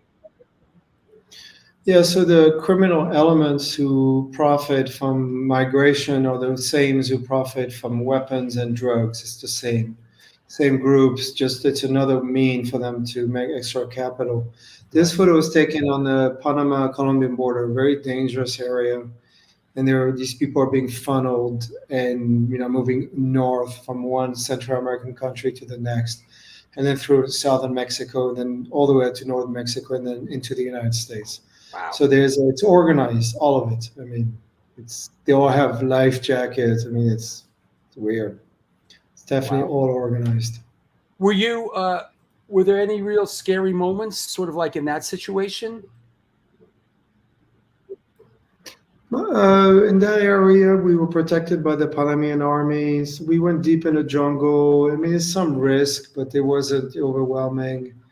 Mexico is a different story. For me, Mexico was definitely much more tricky. Yeah. Mexico? Yeah, Mexico. That's also in Tijuana. These are migrants just living on the streets. That's an older picture, I would say. Right. I was shooting for Vanity Fair at the time a lot, so that was 2018, 19, around that time, right before COVID. Gotcha. Yeah. Lots of Central Americans. Let's see. These are incredible. Now, is this looks like sort of a welcome center on our side? So no, that's also on the Mexican side. You can see the wall. If you look at the last line, that's the U.S. But that's so there's a highway. You can't really see because the angle's weird. But the last segment, so the gray on the top part of the photo, that's the wall. So you have the U.S. right behind it. So we're on the Mexican side in this one. Gotcha. And last one of sort of this series. What's going on? Yeah. So this was taken, I was on assignment for Bloomberg. So this was in 2022. I spent a month on the Mexican-Texas border, and these are just guys getting arrested they just got caught by Border Patrol. And it was just a night photo. I mean, it was constant. I mean, it was a constant flow of small packets of people, individuals or larger groups. I think he was traveling with two or three other guys, and they were just captured. Gotcha. I got a question. Let me put a photo up with it. I'll put this one up, and I'll ask you the question. Here you go. Pat Baldwin asks, does taking photographs of chaos give you some sense of control or mastery of it? Also wondered if you've ever struggled with PTSD. Interesting. I mean, chaos it could be a time that some people can thrive into, and I'm one of these people. Like I'm able to maneuver it and stay calm enough, or to thrive from it, to take advantage of it. So that requires a specific kind of mind. But you have different types of chaos. There's war, but it could be in a marsh pit, in a concert. It could be all kinds of things. And PTSD, sure. I mean, I have it through conflict. I deal with it pretty well because overall I'm fairly resilient. So it comes at a price, but you just have to accept the butcher's bill at the end. Otherwise, you have to go and, I don't know, do something else. So yeah. This photo was taken in Israel. I was in Gaza, Israel, when the Hamas attacked. So that was taken in Ramallah on the West Bank last mid-October. Has I didn't realize that Israel or Gaza is in the conversation. Since that conflict began, have you thought about, or have you wanted to sort of get over there and document any of that? So I was there for about 5 weeks, very early on, and then I haven't returned since then for a variety of reasons. But My feelings on it is too much emotions are attached to this now. I think whatever people might be for or against Israel or Palestine, whatever their feelings are, the concerts of nation will continue to move forward with it. With at the end, well, at least that's their goal for Israel, to make Gaza so unlivable that the Palestinians will want to leave anyway, and they'll reconquer it and settle Jews in it. I think that's obviously their purpose, their goal. Will it happen? We'll see. Time will tell. Yeah, it's very complicated. It's been, of course, a very complicated situation over there for a millennia with no easy answers.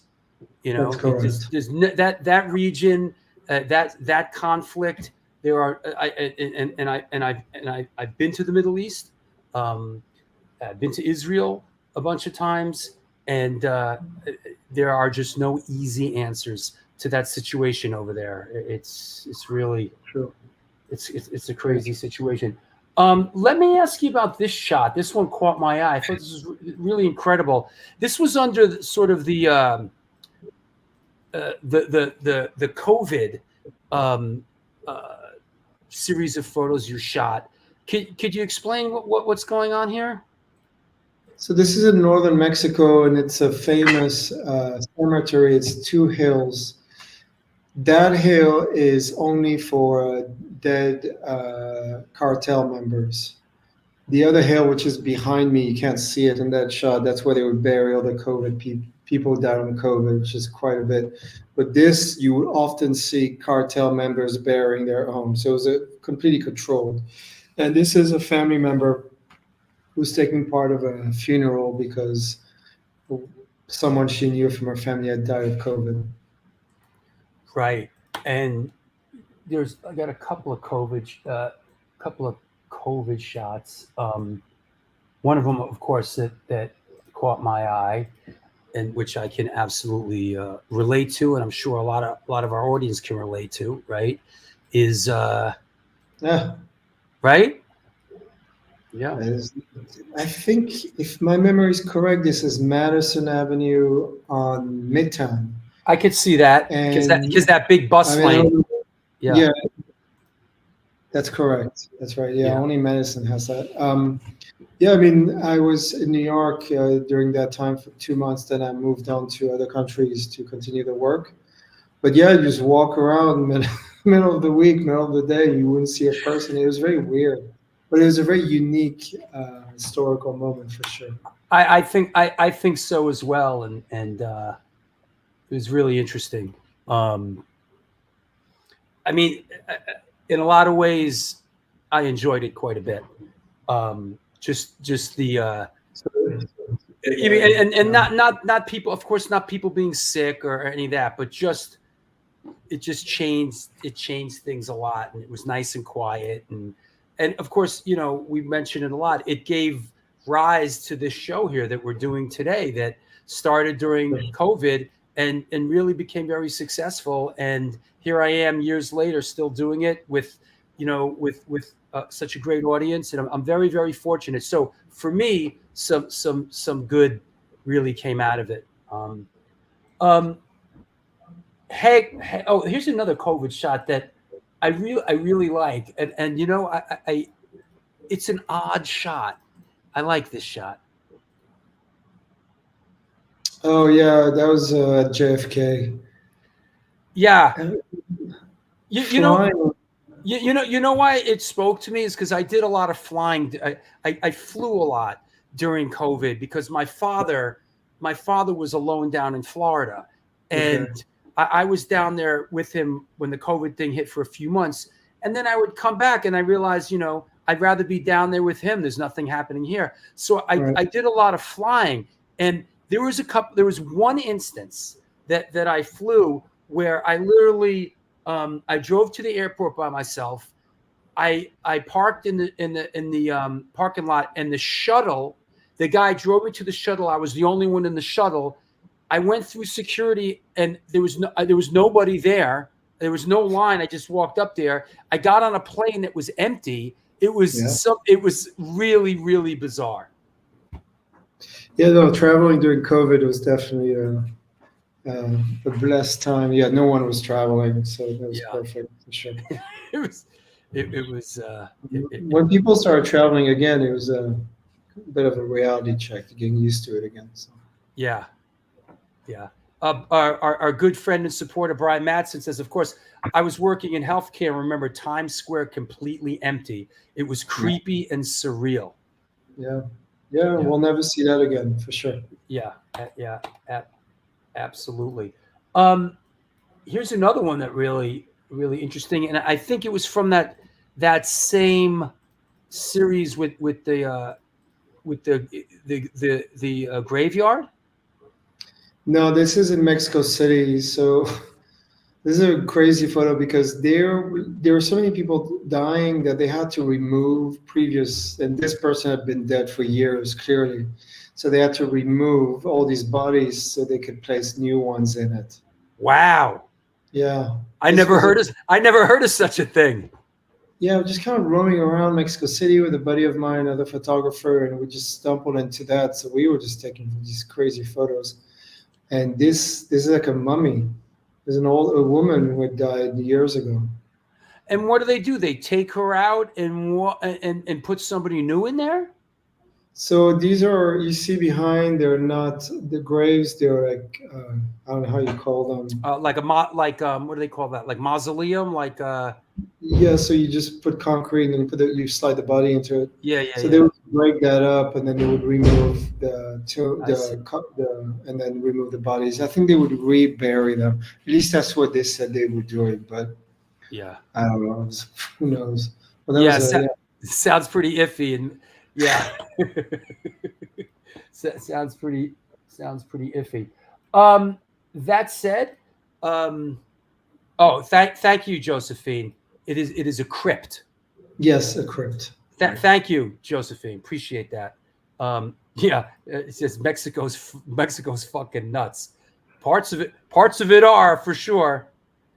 Mexico's an interesting place. It runs the gamut, from over here to over there. Mexico is a pretty interesting place. As we're winding down here, here's one.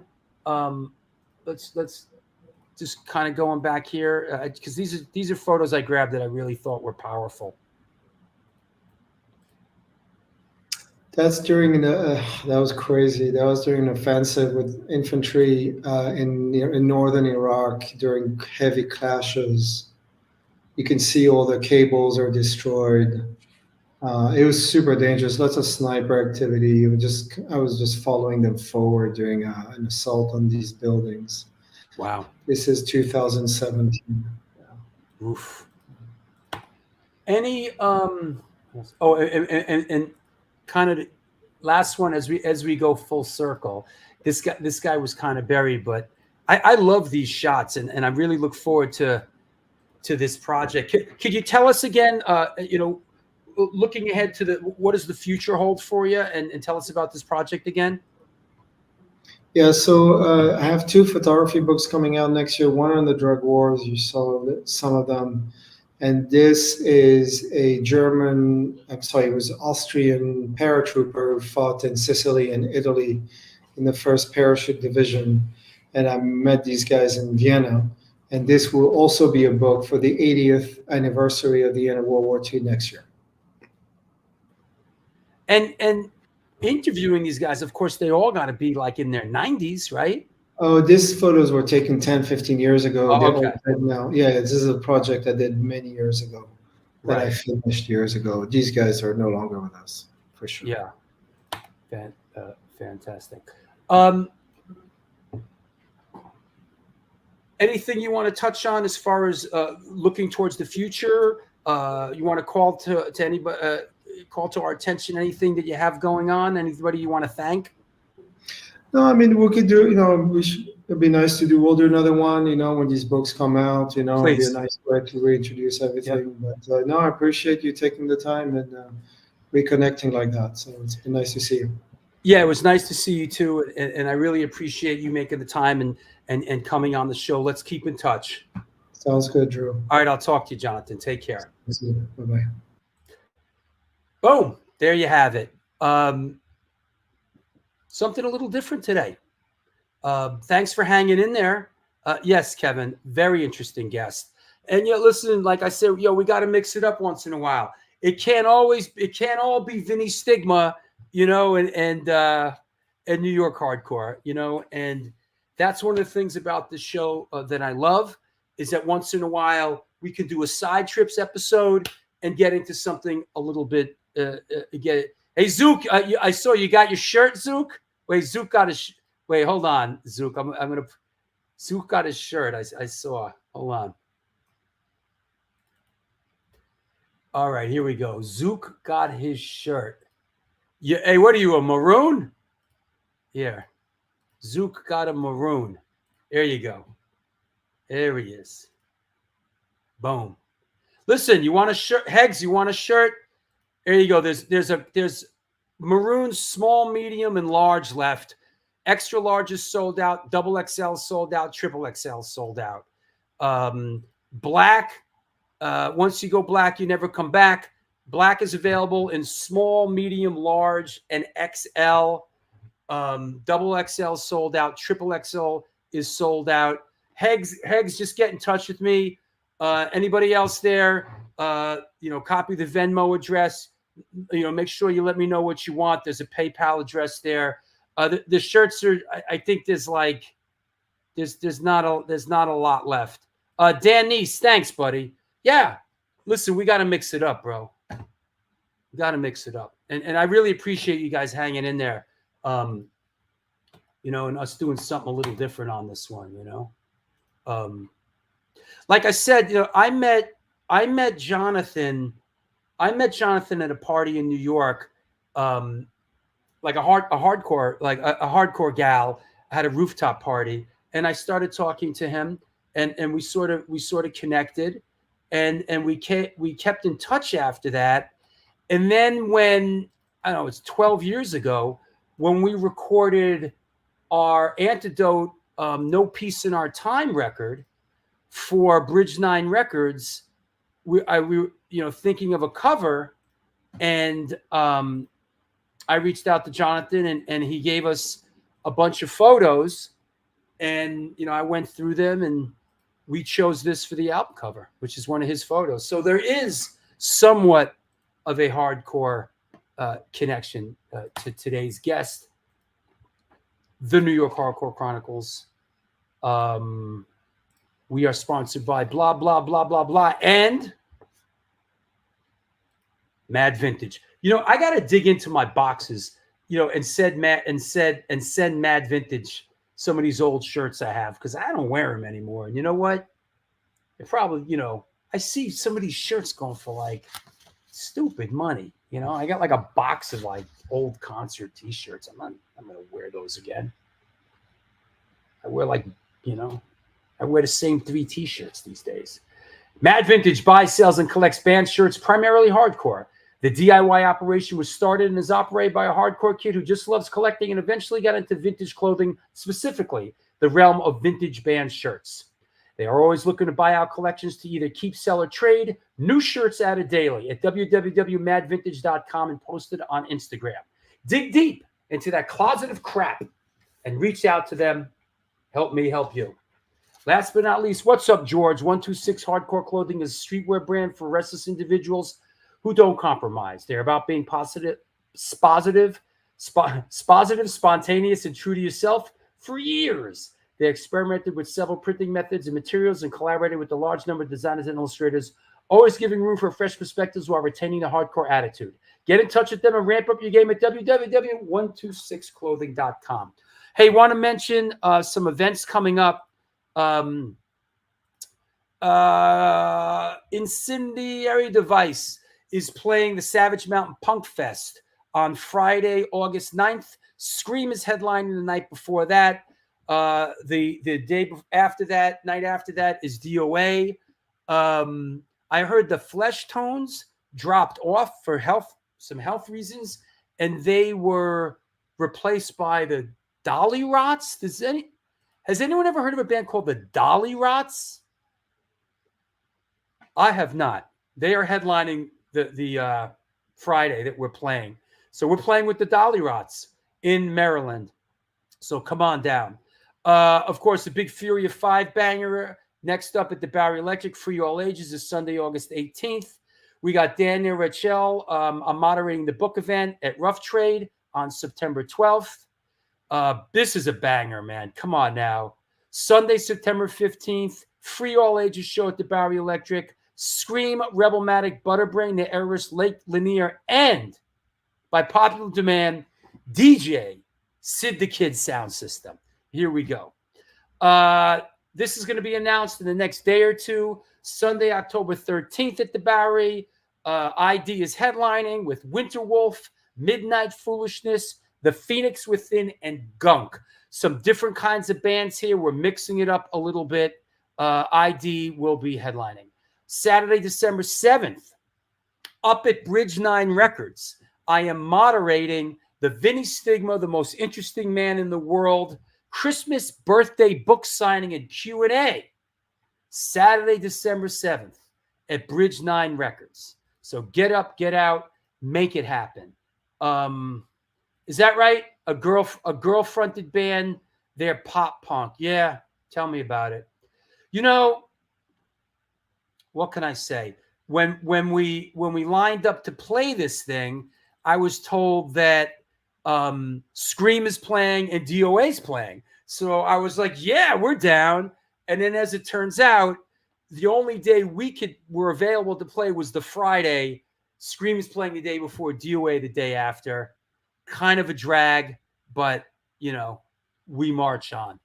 Who knows? Could be incredible. You know, yeah, the Scream flyer is great, right? I'm thinking like we've never done this before, but I'm thinking like this Scream flyer, like we should print these up. These should be printed up as a poster. This is a really good flyer, man. I might have to make somewhat of an investment and like print them up. Yeah, let me make an investment and print up more shit that people aren't going to buy. Actually, it's true and not true. That said, oh, you seen them? Okay. Oh, yeah, right. So patrons, thanks for reminding me, Courtney. If you are a patron and you want one of these shirts, I'm going to be posting it. The shirts are free for you if you are a patron. All you got to do is pay the shipping and handling, and you can have one of these shirts. So if you're a patron and you want one, reach out and we'll get one to you. We'll make that happen while supplies last. I got to make a Patreon post, but if you are a patron, shirts are free for you. Posters are expensive to make. Yeah, I know, right? Posters are expensive to make. And then, you know, if you don't sell them all at the event, you know, no more big boy sizes, bro. No more. I got to order some more. XL is the biggest that's left. The 2XLs and the 3XLs fucking sold right off the bat. I mean, I should have bought more, but the last time I bought shorts, I still have 2XLs. So there's no logic to this thing, you know? There's no real logic to it. Josephine, great show. Thank you. Send the shirts to me. Are you a patron? You'll get one. It was a really interesting episode. You know, it was a good one. And, you know, a little awkward because, like, I know I'm a history lover. You know, I know a lot of history, but I'm not even trying to have an overall grasp of, you know, some of those conflicts that Jonathan was involved in. I mean, those are really, really complicated, intricate conflicts. His book is incredible, by the way. You know, poor bastard was taken hostage for 81 days. fuck? You know? Hey, we're doing a show on Sunday with Gerard from 45 Adapters. That's what's coming up next here on the New York Hardcore Chronicles Live. I want to thank everybody for coming through and hanging with us. We'll see you soon. Reach out if you're interested in a shirt and you're not a patron. Here is the info. There's a Venmo address there, Drew-Stone-14. There is a PayPal address, Stone4124 at AOL. Domestic only. Don't get me mucked up, with this crazy international stuff. And there you have it. So thanks a lot, everybody. Thanks, Brian Mattson. Yo, thanks, Joe Frank. Let's get it going up in Middletown, huh? Hey, everybody, tell Joe Frank that we want to play Middletown, New York the day before this. Saturday, October 12th. Come on, Joe Frank. Make it happen. We want to play the matinee up at Queen's Pins up there. So, thank you, Josephine. I appreciate it. I love California, man. That said, once again, thanks, everybody. We'll see you on Sunday. Until then... Oh.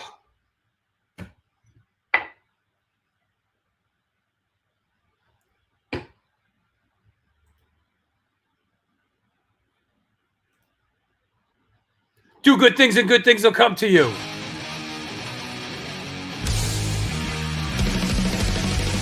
Conditioned by indoctrination, conditioned by society. You're a victim of the digital age, a 21st century casualty. Open your eyes, you're losing control. Open your eyes, put down the phone. Conditioned by misinformation, it's just the media telling us lies.